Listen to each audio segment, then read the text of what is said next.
Allahın salamı, rəhməti, bərəkəti hər birinizin üzərinə olsun inşallah. İnşallah ilk növbədə özümə, sonra sizlərə ilahi nemət olan təqvanı tövsiyə edirəm. Allah bizləri, sizləri təqvalardan qərar versin. Allah Teala etdiyimiz günahların üstündən qələmi əfv çəksin, tövbələrimizi qəbul eyləsin inşallah. Allah Teala bu rəhmət, məğfirət, bərəkət dolu cümə gününü hər birimizə mübarək eyləsin. Bu cümə günündə edəcəyimiz ibadət, itaat duaları bizlərdən, sizlərdən ali dərəcədə qəbul eyləsin. Bütün bu dualarımızın qəbulluğuna Allah yolunda, ilahi yolda, məscid yolunda, din yolunda, Peyğəmbər, imam yolunda salih əməllər edənlərin, malından, mülkündən, ruhusindən gedənlərin, maddi, mənəvi, fiziki dəstək olanların özlərinin salamatlığına, etdiklərinin dərgah ilahidə qəbulluğuna Muhammed Ali Muhammedə səlavat edəyələm.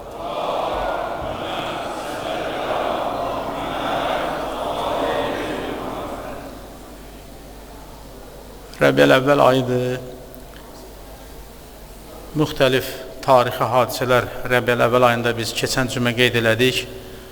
Onlardan biri də 11-ci imamımız İmam Həsən Əskəri əleyhissalamın şəhadətidir. Və elə İmam Həsən Əskəri əleyhissalamın şəhadəti ilə bərabər 12-ci imamımız İmam Zaman ağanın da imamətə gəldiyi gündür. Yəni, yer üzü heç vaxt imamsız qalmayıb, rəhbərsiz qalmayıb, böyüksüz qalmayıb, mənəvi böyük imam, rəhbər daim zində olub, yaşayıb, diri olubdur. İmam Həsən Əskəri əleyhissalam yəqin tarixdən oxumusunuz, 11-ci imamımız çox məşəqqətli, çətin, sıxıntılı bir dövrdə yaşayıb. Əskəri sözünün bir neçə mənası var. Əgər onu qayn hərfi ilə yazsalar, bir məna daşıyır. Qaf hərfi ilə yazsan bir məna daşıyır, kaf hərfi ilə yazsan bir məna daşıyır. Yəni, bəzən kiçik İmam Həsən Əskəri deyirlər, amma bəzi mənbələrdə mənim yadımda da oxumuşdum. İmam Həsən Əskəri əleyhissalam ona görə deyirlər ki, Əbbasilər öz xilafəti dövründə çox narahat edilər İmam Həsən Əskəri əleyhissalamla bağlı. Bir dəqiqə belə onu gözlərindən yayındırmırlar. Çünki onlar bilirdilər ki, imamdan sonra 12-ci imam dünyaya gələcək. Onu daim mühasirədə, hətta tarixdə yazıblar ki, Samirlə şəhərində xüsusi bir məntəqə vardı ki, o məntəqənin xüsusi keşikçilər, qoruyucular, əskərlər, zabitlər, o Əbbasilərin əskərləri, zabitləri o əhatəni qoruyurdular ki, İmam Həsən Əskəri əleyhissalamın yanına kim gəlir, İmam Həsən Əskəri əleyhissalam kimin yanına gedir və tez-tez onu saraya dəvət edirdilər. Hansısa formada onu aşağılamaq üçün suallar verirdilər, məclislər keçirdilər və hər dəfəsində də onlar elədiyi işlərə peşman olurlar. İmam onların hər birinin suallarına, elədiyi əməllərə qarşı elə səlis cavab verirdi ki, özləri sonra utanc vəziyyətində qalırdılar. Bütün bunlardan əl çəkmirdilər. Yəni, imamı o qədər sıxıntılı, çətin bir vəziyyətdə saxlamaqlarına rəğbən, onlar 12-ci imamın dünyaya gəlməsi ilə bağlı hər vasitəyə əl atırdılar ki, o 12-ci imam dünyaya gəlməsin. Tarix kitablarında yazıblar, belə bir hadisə Həzrəti Musa əleyhissalamın dünyaya gəlməsi ilə bağlıdır. Bilirsiniz, Fir'on münəccimlər gəlirlər, Fir'ona deyirlər ki, bəs bir nəfər uşaq dünyaya gələcək, oğlan uşağı, o sənin axırıba çıxacaq, səltənətivin axırına çıxacaq. Fir'on o qədər zalim idi ki, o bəzən mal, var, dövlət, nəsəb insanın gözünü o qədər bağlayır ki, hansı zülmə əl atır? Tarixin ən böyük ağır zülmlərindən biri ana bəhtində olan bütün analar ki, hamilə analar vardı ki, onların hamısını nəzarətdə saxlamışdı. Oğlan uşağı dünyaya gələn kimi başını kəsirdi, qətlə yetirirdi.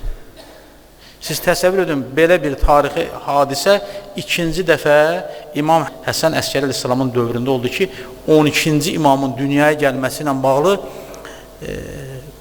bir nəzarət vardı, nəzarət sistemi qurmuşlar ki, əgər İmam Həsən Əskəri əleyhissalamın ailəsində bir uşaq dünyaya gələrsə, o uşaq qətlə yetirməlidir. Allahın möcüzəsi necə Həzrəti Musa aleyhissalamın dünyaya gəlməsi, anasının hamiləliyi heç kəs tərəfindən bilinmir və sonra Musa aleyhissalamın anası onu dünyaya gətirəndə o uşaq Fironun o əsgərlərindən xəbərsiz, nəzarətçilərindən xəbərsiz bir sandığa qoyulur, Nil sayına atılır. Fironun öz evində o ki qətli yetirmək istəyirdi, öldürmək istədiyi uşaq öz evində böyüyüb boya başa çatdı. Musa Peyğəmbər, Musa aleyhissalam. Həzrəti İmam Zaman ağanın da anası onun hamiləliyini heç kəs hiss eləmirdi, bilmirdi. Və ilahi bir möcüzə ilə İmam Zaman ağa dünyaya gəlir və 5 il gizlində İmam Həsən Əskəri Salamın evində qalır. Və İmam Həsən Əskəri Salamı zəhərləyəndə artıq Abbasi xəlifəsi sevinirdi ki, Peyğəmbər nəslinin davamı kəsildi. Daha bundan sonra imam olmayacaq. Bunlar deyirlər ki, 12 imam olacaq. 12-ci imam yeryüzünü, bəşəriyyəti zülmdən xilas edəcək. Və imamın şəhadətində onun cənazə namazasını qılmağa hamı adət budur ki, qayda budur ki, dinimizdə müqəddəs, mübarək, məsum imamın, məsumun namazını məsum qılar. Və bir də baxdılar ki, 5 yaşında imam artıq İmam Həsən Əskəri aleyhissalamdan sonra imamətə gəlmişdi və imam atasının cənazə namazını qılır. Və orada özünün varlığını sübut edir və bilirsiniz ki, İmam Zaman ağanın qeyb dövrləri vardır. Bunların hamısı necə dünyaya gəlməsi möcüzədir, 5 yaşında imamətə çatması, atasının namazını qılmağı və qeybət dövrləri, bunlar hamısı ilahi sirlərdir, ilahi möcüzələrdir. Bəzən bizim düşüncəmiz, təfəkkürümüz, elmimiz, ağlımız o qədər onu dərk edə bilmir. Ümumiyyətlə, bəşər bir ömür bir xilaskarın intizarındadır. İntizar deyir, ən böyük ibadətdir. Kimisə imamı gözləmək, yəni öz imamını gözləmək, onun intizarını gözləmək deyir, ən böyük ibadətdir. Və o xilaskar İslam aləmində, məxsusən Əhl-i Beyt məktəbində xüsusi bir önəm verilir və İmam Zaman ağa bizim əqidəmiz budur ki, bir gün gələcək, zuhur edəcək, bəşəri, yəni tək müsəlmanları yox, bəşəri dünyanı zülmdən xilas edəcək. Yəni bizim əqidəmiz, yanaşmamız, düşüncəmiz budur. Mən bir qısa olaraq İmam Zaman ağanın və İmam Həsən Əskəri ilə bağlı, bugünkü tarixlə bağlı bir neçə kəlmə dedim. Ümumiyyətlə, İslam dini, dinimiz həmrəylik dinidir, birlik dinidir, vəhdət dinidir. İnsanların bir-birinə mehriban, sülh içində yaşanma bir dinidir. Allah ömür nəsib eləsə, Allah Taala'na and verə, izzətinə, cəlalına, böyünə xatir Allah Taala bizi imamət məktəbindən ayrı salmasın və Allah Taala İmam Zaman ağamızın da zuhurunu təzil eyləsin. Və Allah Taala bizi o ağanın layiqli əskərlərindən, davamçılarından qərar versin inşallah. Mövzumuz ki, birgə yaşayış mövzusudur. İslam ümumiyyətlə insanların bir yerdə yaşanmalarını xüsusi önəm verib. Quran-ı Kərimdə Allah Taala buyurur ki, ey insanlar, biz sizi bir kişi və bir qadından yaratdıq, xalqlar və tayfalar halında etdik ki, bir-birinizi tanıyasınız. Bura kimi ayədə Allah Taala buyurur ki, sizi bir kişi, bir qadından, yəni Adəm və Həvvadan xəlq elədik, sonra xalqlara tayfalar halında elədik. Xalqlar, tayfalar halında edilməsini də Allah Taala buyurur ki, ona görə elədik ki, bir-birinizi tanıyasınız. Mütəal Allah Quran-ı Kərimdə daha sonra buyurur ki, bütün bunlara baxmayaraq, siz hansı xalqdansınız, hansı tayfadansınız, o bizim üçün fərqli deyil, bizim üçün maraqlı deyil. Sizin o tayfa və yaxud xalq hansındansınız. Allah yanında ən hörmətliniz, ondan ən çox qorxanınızdır, çəkinəndir. İnnə əkrəməkum indəllaha ətqakum. Allah yanında ən təqvalı, ən Allahın çox istədiyi şəxs kimlərdir? Onlardır ki, onlar Allahdan çox qorxarlar, günahdan çəkinənlərdir. Hörmətli insan odur Allah qatında. Həzrət Rəsulullah buyurur ki, mömin odur ki, insanlar onun əlindən və dilindən əmin olsunlar. Bu məşhur bir hədisdir. Kim özünə mömin deyir? Bəzən biz deyirik, mömin. Biri-birinə görürsən ki, indi yarı zarafat, yarı cerkək, istəyirdi, xoş olsun deyə deyirik ki, mömin. Hədis buyurur ki, mömin o şəxsdir ki, onun əlindən, dilindən insanlar amanda olsunlar. Ümumiyyətlə, bizim xalq olaraq, Azərbaycan xalqı, Azərbaycanımız, ölkəmiz, dövlətimiz, bizdə də müxtəlif mədəniyyətlər var. Yəni, o İslam mədəniyyətinin bir parçasıyıq. Bugün Azərbaycan müsəlman bir ölkəsidir və burada olan insanların tam əksəriyyəti demək, İslam dininin daşıyıcısıdır. Və bu xalqın çox zəngin, möhkəm, bircə yaşayış ənənələri vardır. Ölkəmizdə milli, etnik, mədəni, dini, yəni insanlar hansı millətə, hansı etnik qrupa, hansı mədəniyyətə, hansı dinə malikdirsə, zaman-zaman bunlar bircə yaşayıblar mehriban şəkildə. Bir-birlərinin xeyrinə də gediblər, şərinə də gediblər, müəyyən çətinliklərində, sıxıntılarında bir-birlərinin yanında olurlar. Bir xalq olaraq biz bunun ən bariz nümunəsini harada gördük? 44 günlük vətən müharibəsində. Yəni kimliyindən asılı olmayaraq, hər şəxs ki, damarında Azərbaycan qanı axırdısa, onun milli kimliyi, etnik kimliyi, mədəni kimliyi, dini kimliyindən asılı olmayaraq, bir yumruq kimi birləşdik, düşmən tapdağında olan torpaqlarımızı aldıq. İslam tarixinə biz baxanda, İslamın ilk günlərindən Həzrət Rasulullah sallallahu aleyhi ve sellem ta bugünə kimi insanları birliyə, vəhdətə, bircə yaşayışa çağırır. Quran-ı Kərim nə buyurur? Buyurur ki, Bismillahirrahmanirrahim və ətəsimu bihablillahi cəmiyyən. Ayə uzundur, qısa ilə bu hissəsi bizə ki, bugünkü mövzumuza görədir. Allah Teala Quran-ı Kərimdə buyurur ki, hamılıqla Allahın ipindən möhkəm sarılın. Bununla bitməyib, sarıldınız, Allah Teala buyurur ki, və ayrılmayın.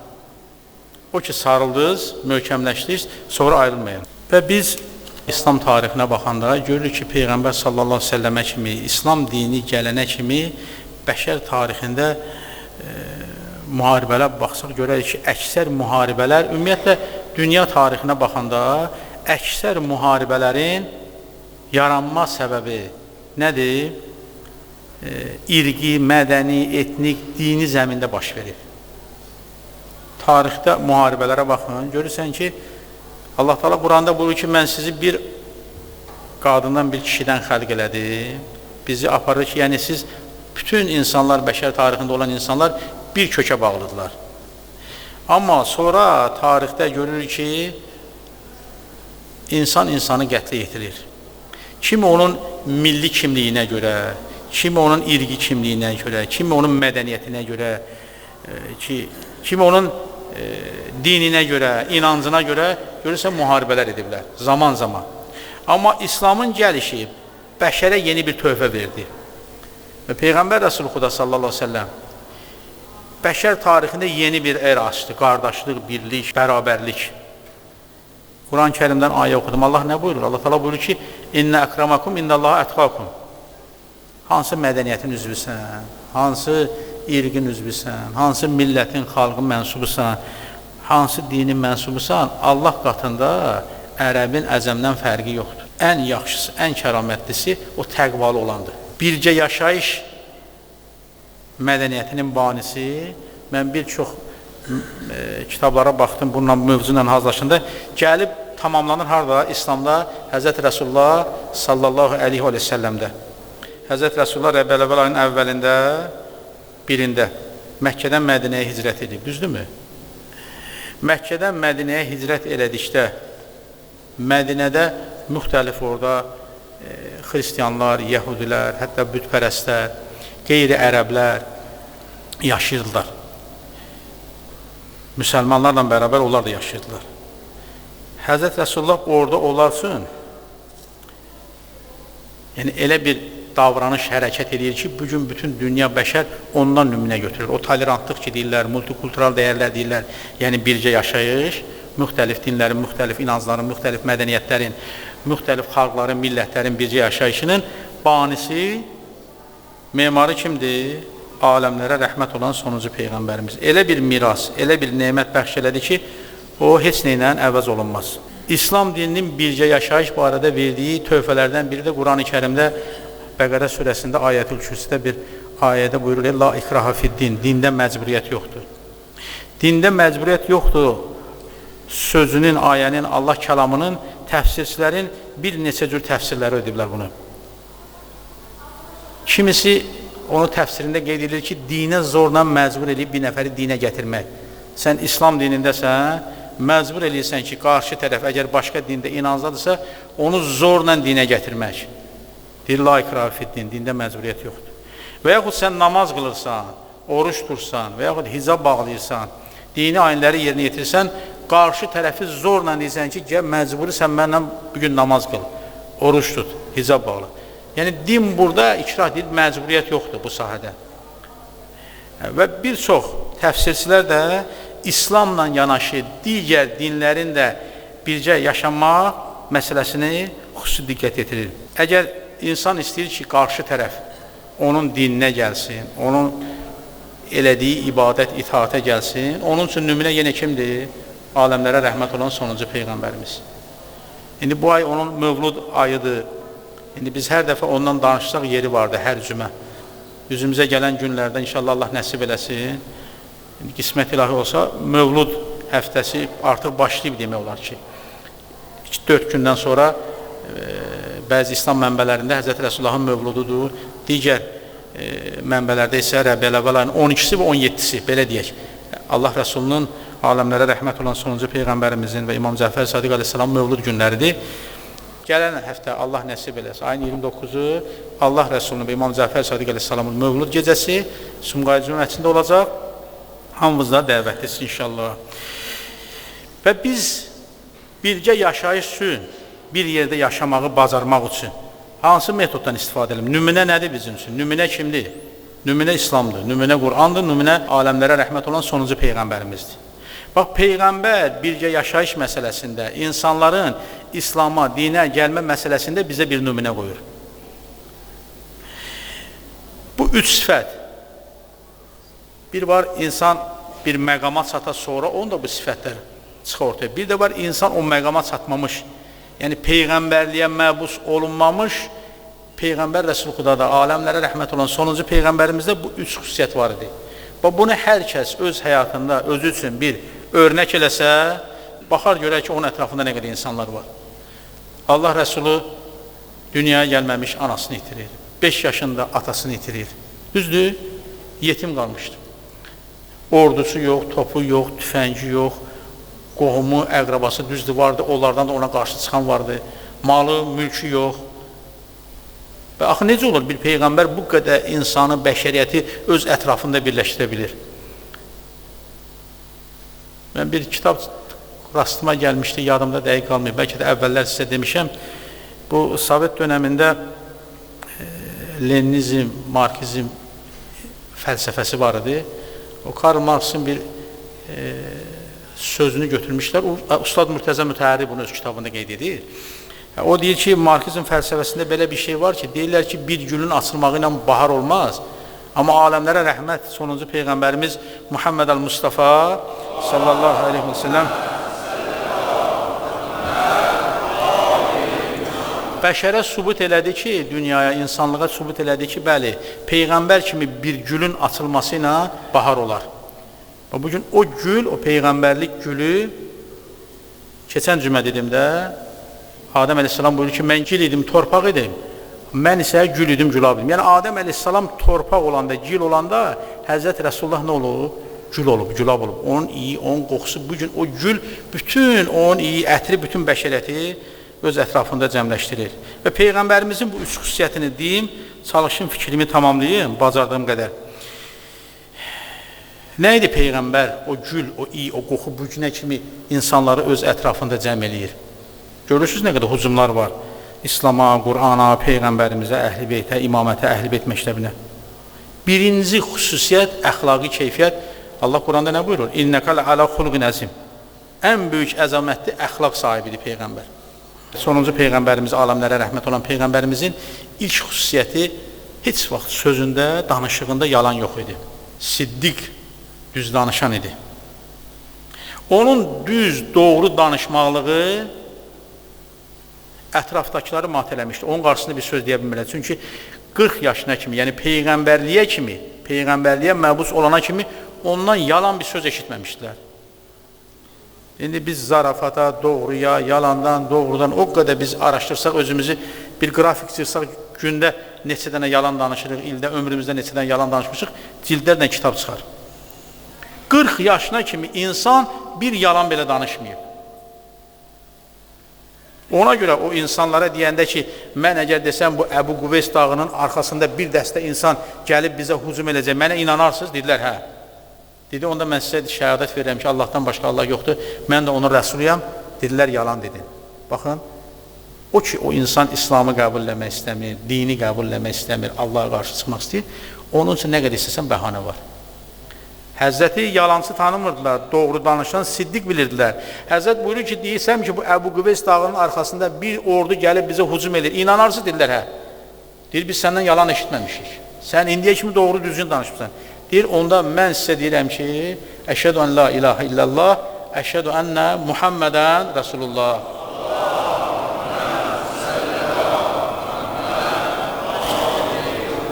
Bunu nəzər diqqətinizdə, bayaq dedim, mömin o şəxsdir ki, onun insanlar əlindən, dilindən əmin olsunlar, əlindən, dilindən. Bax, görürsünüz, o əmin olan məqamlardan biri də nədir? O dildir.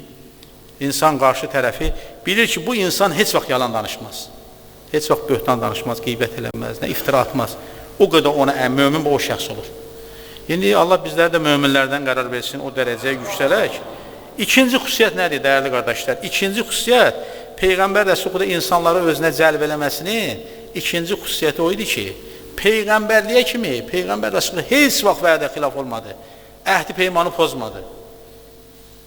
Yenə deyirəm, bir araşdıraq, mən qarşılıq, nə qədər vədə verir insan, əhdi peyman bağlayır, görürsən ki, yadından çıxır, unudur.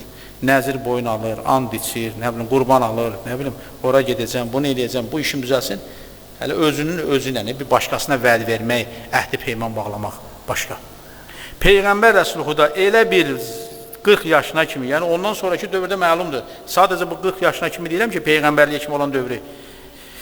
İnsanların Peyğəmbərin ətrafında birləşməsindən gedir. Vədinə, əhdinə sadiq qaldı. Vədə xilaf olmadı. Əhdi peyman kimlənsə bağladı, onu pozmadı. İndi görək həyatımızda biz nə qədər vədə xilafıq və yaxud vədimizə əməl edirik. Əhdimizə əməl edirik. Əhdi peymanı pozmuruq. İkinci xüsusiyyət budur. Bu insanda olsa, insan görəcək ki, ətrafında nə qədər insanlar onun ətrafına nuruna, işığına yığışır. Və üçüncü, ən önəmli məsələ də Peyğəmbər Rəsulullah da Peyğəmbərliyə kimi heç vaxt əmanətə xəyanət eləmədi. Yəni, o insan mal, mülk, əmanət, söz fərq eləmir. Hansı sahədə əmanət verilərsə Peyğəmbər Rəsulullah onu elə də gətirib qaytardı. Biz bunu tarixdə, indi biz danışırıq Rəbiyəl əvvəl ayında ki, İmam Həsən Əsgəri əleyhissalamın şəhadətidir, İmam Zaman ağanın mövlududur, İmam Cəfər Sadiq əleyhissalamın mövlududur. Bu məktəb, imamət məktəbi də Peyğəmbər Rəsulullahdan dərs alıb, bunların da heç biri yalan danışmadı, vədə xilaf olmadı, əhdi peymanı pozmadı, əmanətə xəyanət eləmədi. Keçmişlərdə bəlkə danışmışam sizə. Cəlaləddin Rumi Mövlana Məsnəvi əsərində yazır. Deyir ki, bir gün Peyğəmbər Rəsulullahın bir dəstə çöl ərəbi gəlir qonaq ki, gəlsinlər Peyğəmbərin evində qonaq alsınlar. Çox olurlar. Hərə birinin evinə gedir. Onların içərisində belə deyək, ən əzazili mi deyək, ən belə qorxuncu deyəkmi, böyük bədənli, cüssəlisi Peyğəmbərin payına düşür, onun evinin payına düşür. Yarımda təqribən Peyğəmbər gəlir, onun qonağı olur. Axşam süfrəni açırlar, süfrədə nə yemək varsa az-göz kimi hamısını yeyir. Baxmır, evdəkiləri nəzərə almır, o qədər yeyir, axırda yolur, ona bir otaq təqdim edirlər, gedir qalır otaqda. Otaqda qalanda gecənin bir varısı o qədər yeyib, özünü saxlaya bilmir, yatağını pis vəziyyətə qurur, görür ki, səhər dursa biabır olar, səhər açılmamış, qapını açır, çıxır gedir, elə də saxlayır hər şey.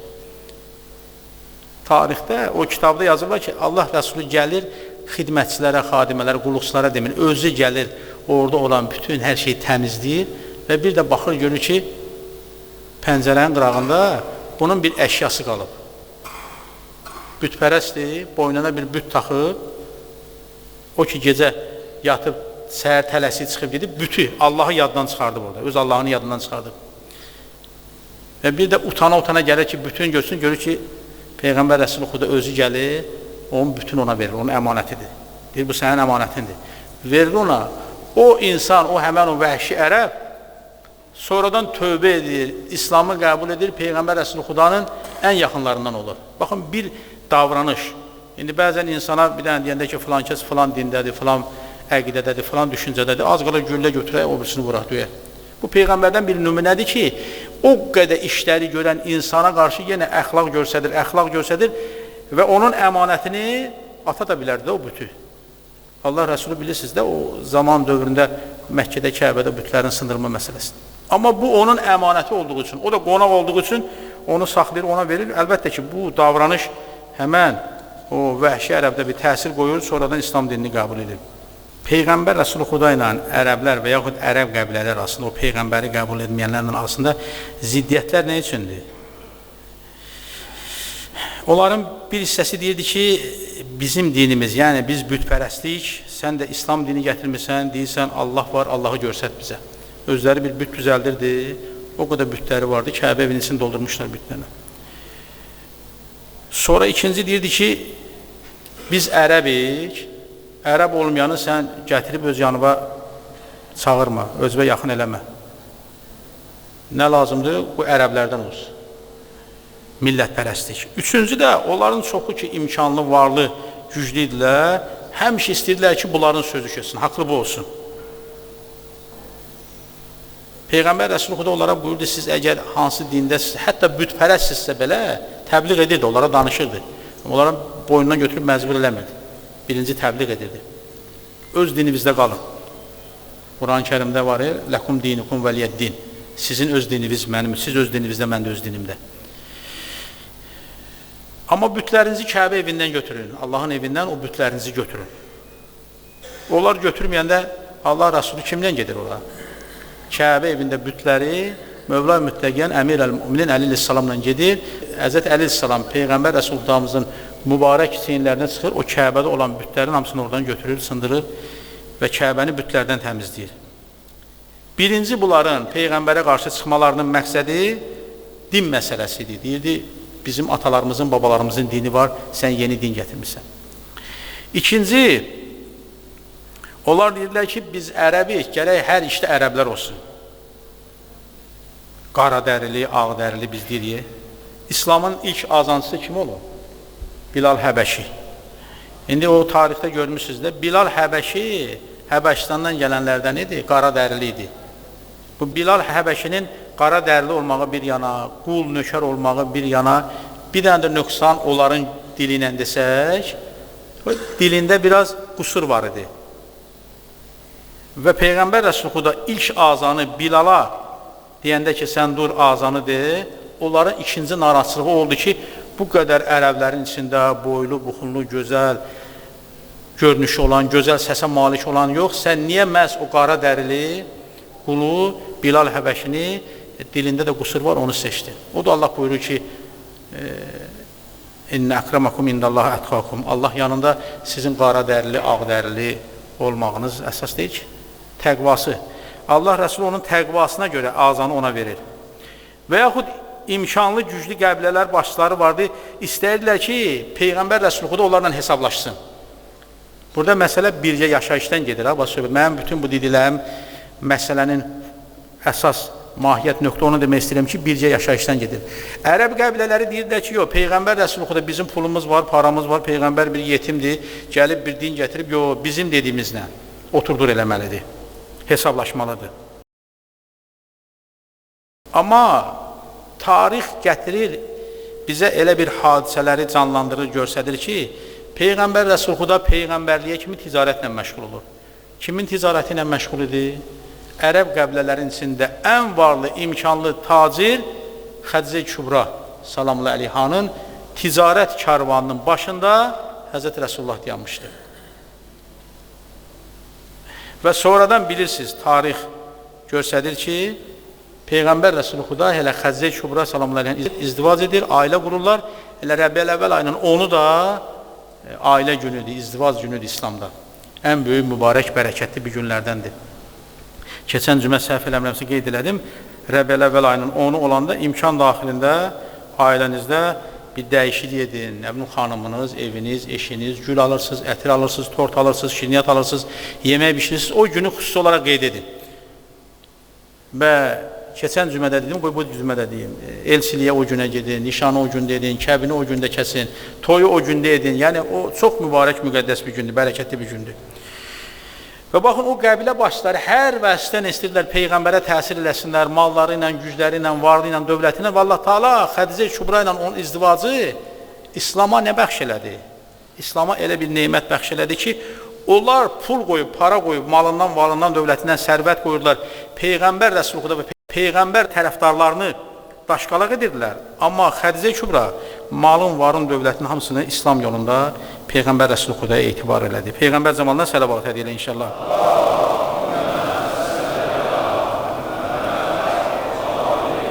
Bu ailənin ki, təməli qoyuldu, Peyğəmbər Rəsulxuda və Xədicə Kübra salamullahi aleyhə, bax, hər şey buradan başladı. Bu ailənin təməli qurulandan sonra bu ailədə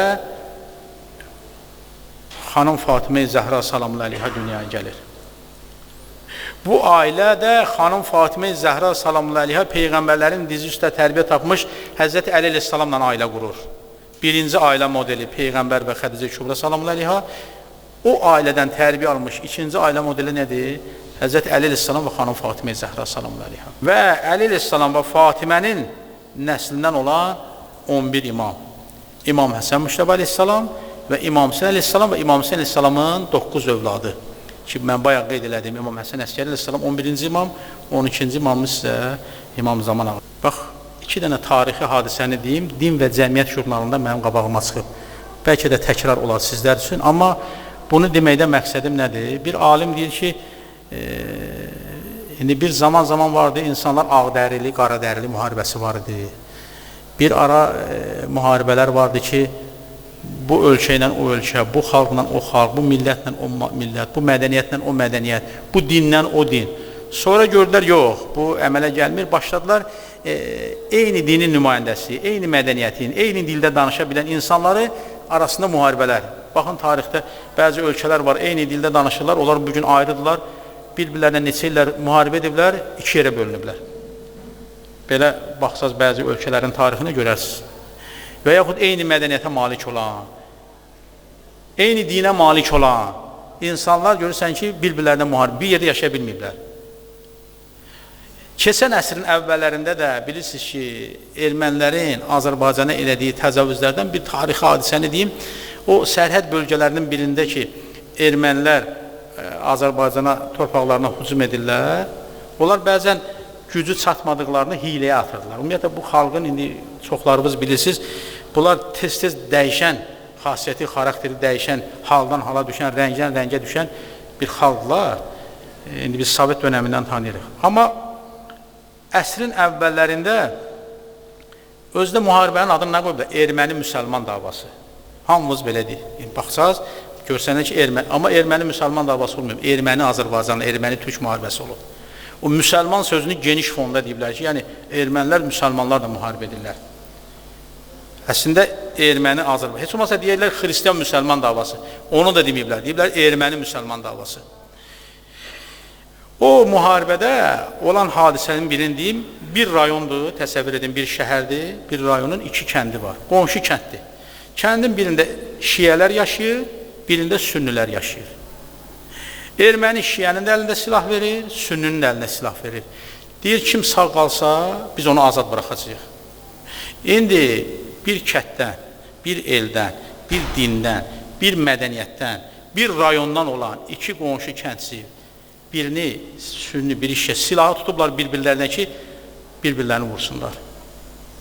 Deyir, onların ikisinə də elə bir ilahi bir ilham gəlir, ikisi də deyir, biz bir-birimizi niyə öldürək?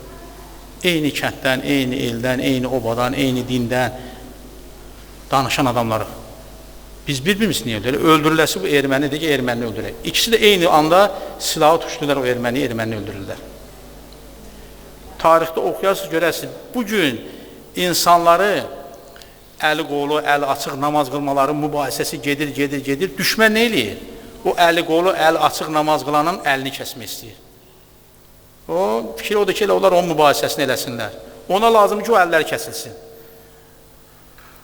Bunları sizə deyirəm ki, biraz bəzən bugün çox təəssüflər olsun ki, bir-birimizlə yola getməyə müxtəlif mədəniyyətlər, millətlər, xalqlar, dinlər, onlar bir araya gəldi, amma eyni mədəniyyəti, eyni xalqa, eyni dinə, eyni əqidəyə, eyni rayonda, eyni kətdə, eyni evdə yaşayan insanlar bir-birindən yola getmədi.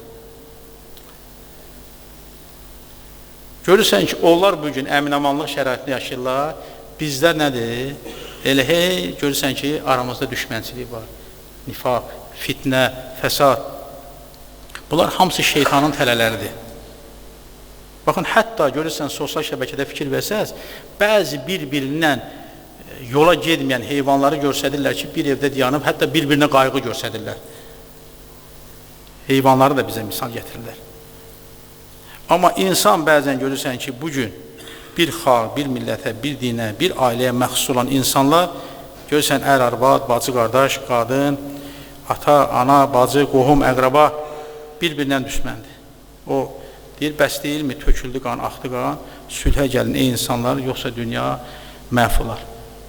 Din, bizim İslam dinimiz, Peyğəmbərimiz bizi bircə yaşayışa, bir yerdə yaşamağa. Bu cümə namazı onun ən bariz nümunəsidir ki, bircə yaşayış. Burada hərəniz bir evdən, bir eldən, bir obadan. Demək olar ki, Azərbaycanımızın hər bölgəsindən Sumqayıtlı adam var, insanlar var və məscidimizdə də bölgəmizin hər yerində müxtəlif insanlar var. Biz bir yerdə, bircə yaşayış, İslam bunu istəyir insanlardan ki, vəhdət halında, bircə yaşayış halında nə eləyəsən, yaşamağı istəyir.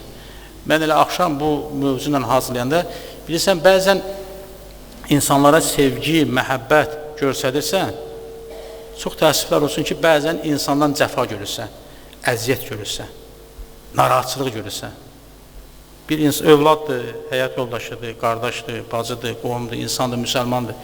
Sən ona sevgi, məhəbbət, qayğı göstərirsən, görürsən, elə bir yerdən sənə bir zərbə gəlir ki, cəfa göstərir ki, əziyyət verir ki, insan mat qalır. Tam əksi olaraq, görürsən, heyvana əziyyət verirsən, cəfa verirsən, işlədirsən onu, atdır, heyvan inəkdir, qoyundur, tükündən, nə bilim, ətindən istifadə edirsən, dərisindən istifadə edirsən, əziyyət verirsən də heyvana. Bəzən günlərlə ipdə, zəncirdə saxlayırsan, yeməyini vermirsən. Amma o yenə görürsən ki, sonda ona elədiyin bir yaxşılığın müqabilində sənə sevgi, məhəbbət, cəfa göstərir. Allah da bizi yaratdıqlarını ən alisi yaradıb, ən alisi. Bizdən ali yoxdur. Birdən mələkut aləminə getmək var. Mələyin nəfsi yoxdur ki, getsin günah eləsin. Nəfs ona güc gəlsin. Nəfs səndə, məndədir. Sən nəfsivə güc gəldin, o mələkdən də yuxarı qalxırsan. Heyvanın da ağlı yoxdur, nəfsi var. Sən əgər nəfsivə güc gələ bilmədin, o heyvandan da aşağı olarsan. Və bizi bir-birimizə düşmən edən, aramızda ixtilaf yaradan məsələlər, o nəfsi məsələlərdir. Bir anlıq insan kininə, küdrətinə, paxıllığına, həsədinə, təkəbbürünə, tamahına güc gələ bilməyəndə olur o heyvandan da aşağı. Və Allah bizi istəyir ki, biz ora gedək, göylər aləminə, aləmi mənaya, o müqəddəs, mübarək yerə. Allah Teala sizləri hifz eyləsin. Allah Teala İmam Həsən Əskəri Aleyhisselamın şəhadəti ilə bağlı bütün müsəlmanlara biz deyək başsağlığı veririk. Amma İmam Zaman ağanın imaməti ilə bağlı da hamımızı təbrik edirik. Qarşıdan gələn Mövlud günləri münasibətinə, həm Xədicə Kübra ilə Həzrət Rəsulullahın izdivac günləri, həm Mövlud günlərindən bağlı hamımızı təbrik edirəm. Allah Teala o günləri də bizə mübarək eyləsin. Evlərimizə, ailələrimizə, məmləkətimizə, dünyamıza, bəşəriyyətə sülh, əmin-amanlıq, mehribanlıq, bol-bol hələ ruzi nəsib eyləsin. Allah Teala ölkəmizi, xalqımızı, millətimizi, vətənimizi, dövlətimizi bu ölkə üçün, bu xalq üçün, bu millət üçün, bu dövlət üçün, bu din üçün kimlər ki iş görürlər, Allah Teala onları yerin göyün bəlasından hifz eyləsin, düşmənlərimizi zəlil eyləsin inşallah. Bütün dualarımızın qəbulluğuna Muhammed Ali Muhammedə sələvat ediyələ.